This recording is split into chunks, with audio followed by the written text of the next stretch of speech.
Hey, this is a response to friend of the channel, Scholar Progenium, Jonny's video about new advice to tournament players, or advice to new tournament players. And I'll sort of make my my own. I'll add my own ideas to some of what he said, and maybe not so much to new players, but to mid players. My original idea was that I would sit around and, like he does in his videos, I wanted to do it in the style of Scholar Progenium, just sit around with a couple of tanks and just flip them over while I talk to you guys. I'm not sure I can do it all the way, but I will try. So Jonny, he starts with talking about prep, and I have to say I am the champion of prep.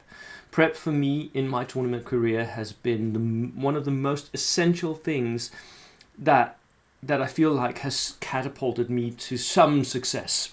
I'll not claim to be the most successful bold action player in the world, but I have had some success in my career, right? I've been a national champion, I've been world champion. So I have had success, and I think a lot of it is down to the preparation. For me, a lot of what you can decide, let me start in another way. A lot of the game of bold action is something that you can't decide. Something that the dice or the opponent or the table that you get for that one game will decide a lot for you. So the things that you can influence and decide, I grab onto those and I focus on those. That's what my whole channel is about. So I think preparation is one of the places where you can influence your own result. And therefore I think it's extremely important, especially once you want to get out of having just gone to the first 2-3 tournaments, but you want to maybe get better. And that's what my response today is going to be about. So Jonny's first comment is about lists, and his comment was basically that a familiar list is better than the perfect net list, like the perfect overpowered meta list that that someone like me has been raving about on the internet or whatever. Just taking that list and taking those units and taking that army and running it as if it was your own does not really work in the same way as actually thinking about a list and making it your own. And I completely agree. To a certain point, you get to a certain point as a tournament player where you actually you need to go a little beyond that, and you need to sit back and you need to think about your list as an abstract. And then you need to start, I'm not saying go net listing, because that's not what I do at all. But you need to start making calculations about points for value and what it is. So for me, that's sort of a figuring out your playstyle and then figuring out what units can actually help that playstyle once you're in game. And that becomes very important. And what I do is, once I've meta said, like, this army should work. This army is something I can make work, and I like to play this army. Then I start playing it. And then I familiarize myself with that army. I did that with my UFO army recently, where I sort of sat down and said, okay, the new rules for the light mortars are really, really good. I need to learn how to use those. So I sat down and did it, and did the work. And now I feel like I've sort of cracked the code for those. There's some things that they can't do, but there are a lot of things that they can do. So I still feel like familiar lists is better than perfect lists, but at some point you're going to need to take what you think is a perfect list and try to make it familiar. So that would be my first comment for when you want to stop being a new player and want to become a regular player. Like you're moving from inexperienced to regular, right? Maybe not veteran yet, but veterans as well. That's where they move up. That's when they invent their own list and really start breaking the meta. And Jonny further commented that know your list, know your rules. I would add to this, once you've gone to a couple of tournaments, you should know your list well enough that you basically don't have to think about how you play it. That's where I am with some of my lists, right? Not all of my lists, and especially V3 changed up everything, right? But it was one of the early things that we said for the Danish national team was, at some point, especially in long tournaments like over a weekend, you're going to get so tired. You're going to get so mentally stressed out and tired that you forget what is important.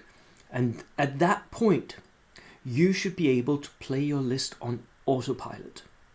You need to be a place where you don't need to think about what you're doing anymore. So that was an interesting concept for me. And I think a lot of the really good players, they are actually, when I play against them and I talk to them, and they're in a place where they don't need to think about the game all the time. Oh, sorry, this one has broken. I need to fix that. I wonder where it went. Oh, I put it down here. Taking your minis to tournaments, they'll break, right? They'll just break. Handling your minis, they break, right? Next point. Jonny makes a point about having enough anti-armor, and he sort of elaborates that into an advice for beginning players to have sort of a mixed bag list. If you want to move out of that, I would suggest not having a mixed bag list. It really depends on playstyle, though. There's a lot to be said about running lists that fit your style of play, that fits what you like. So you should always try and gravitate towards armies and army builds that fit what you enjoy about the game, units that you enjoy. You'll play better then.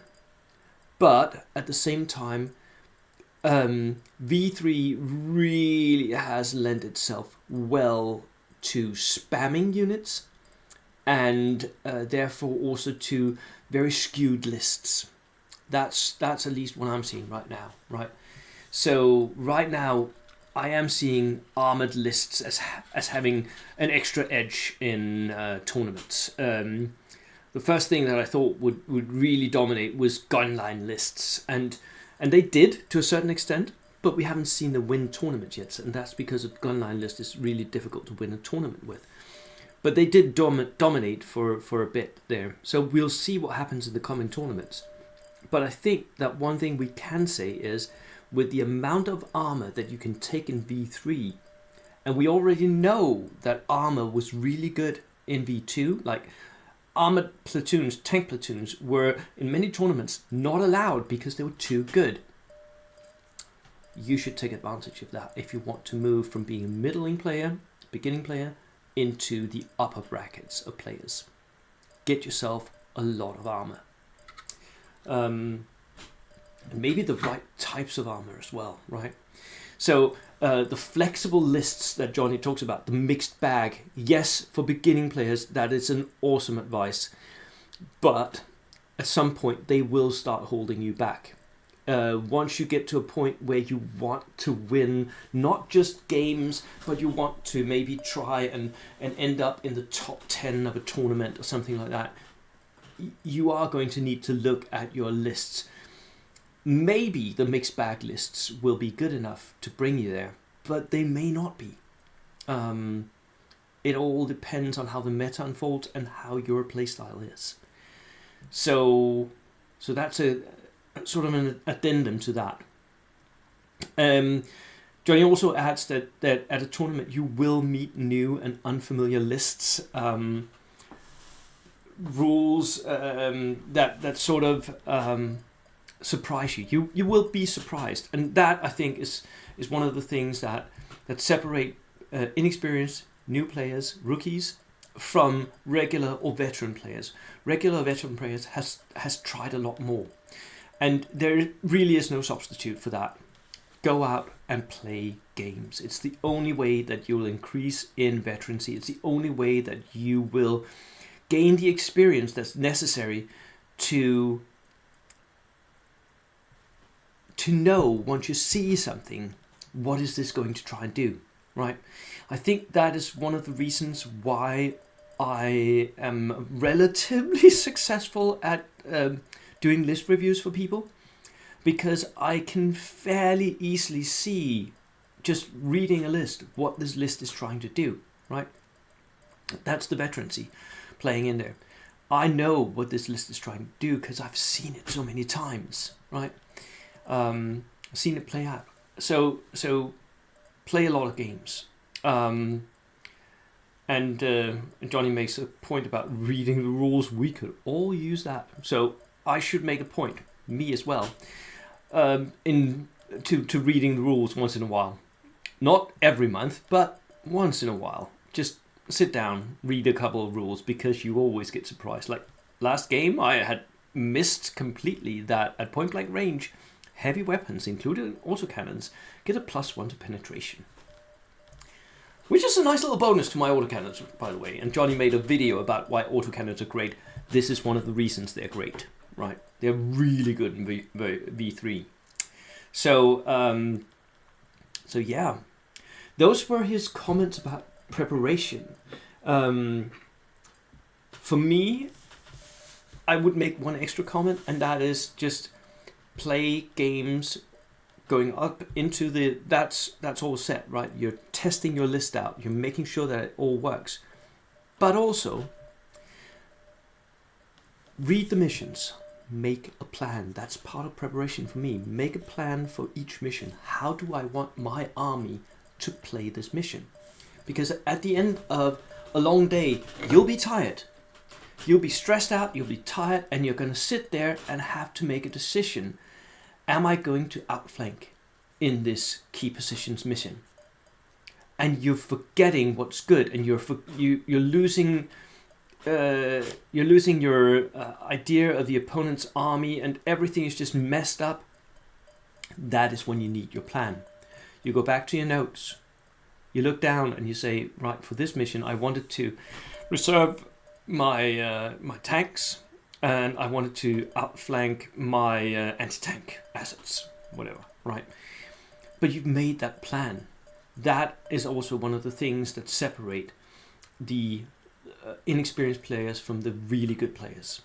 The really good players make a plan, or have a standard operating procedure, so they always know what they are wanting to do, right? Yeah. So that's my final comment on preparation. What about mindset? Jonny made a lot of good comments on mindset, and it's really difficult to talk about because it's not clear, what, to me at least, how my own mindset is going into a game. I've had people say to me that I'm different in a game room than I am outside of it, and I believe that. So that's part of it, and I'm not sure how to talk about that. Just a sec, I'll check if I can do something here. No,